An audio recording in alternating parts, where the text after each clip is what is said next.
Hi అండి, welcome to our channel Kiranasri vlogs. చాలా రోజులైంది కదా, అసలు వ్లాగ్స్ చేయట్లేదు, షార్ట్స్ కూడా పోస్ట్ చేయట్లేదు. ఎందుకు ఏంటి అనేది నేను ఈ షార్ట్ వీడియోలో లాస్ట్లో చెప్తాను. So please watch. ఇప్పుడైతే మేము డీమార్ట్కి వెళ్తున్నాము. సో డీమార్ట్కి వెళ్ళే కంటే ముందు ఇక్కడ లెన్స్ కార్డ్ దగ్గరికి అయితే వెళ్తున్నాము. నా స్పెక్స్ కొంచెం రిపేర్ ఉన్నాయి, సో ఆ వర్క్ కూడా కంప్లీట్ చేసుకొని ఇంకా డీమార్ట్ దగ్గరికి అయితే వెళ్ళిపోయాము. వీడియోస్ చేయకపోవడానికి రీజన్ ఏంటి అంటే నాకు, చిన్నకి అండ్ కిరణ్కి ముగ్గురికి ఫీవర్.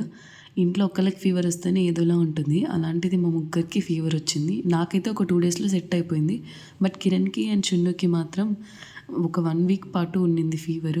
కిరణ్కి అయితే ఏకంగా ఇంకా మేము ఒకరోజు హాస్పిటల్లో కూడా అడ్మిట్ అవ్వాల్సి వచ్చింది. పిల్లలు ఉన్న వాళ్ళు మాత్రమే వింటర్లో కొంచెం జాగ్రత్తగా ఉండడం చాలా చాలా ఇంపార్టెంట్. ఎందుకంటే వెదర్ అస్సలు బాగోలేదు. కూల్గా ఉండడం వల్ల ఏంటో కానీ నాకైతే ఇంకా కోల్డ్ కాఫ్ కూడా తగ్గలేదు. సో అంతే ఈ వీడియో. మా వీడియోస్ మీకు నచ్చినట్లయితే please do like, share and subscribe to our channel Kiranasri vlogs.